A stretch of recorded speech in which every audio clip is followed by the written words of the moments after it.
Hello friends, welcome to my YouTube channel. In this video I will show you how to deactivate Facebook page. So if you want to deactivate your Facebook page and you do not want to delete that page, so how to do it? So first you have to just open your Facebook app. Okay, so when you open your Facebook app you will see like this.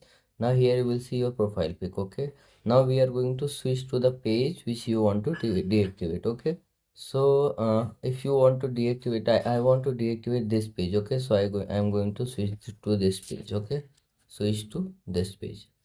So now here you will see options, like here you will see your profile pic. Okay, right side top, click on it and then scroll down, and here you will see setting and privacy option. Click on setting and privacy, go to settings.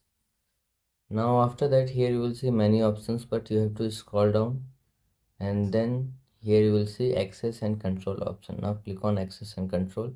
Now here you will see deactivating or deleting your Facebook page. Now deactivate page, so now click on it and then click on continue. So when you click on continue, you will see you have to give the reason, and then you can all deactivate your Facebook page. So like this you can deactivate your Facebook page.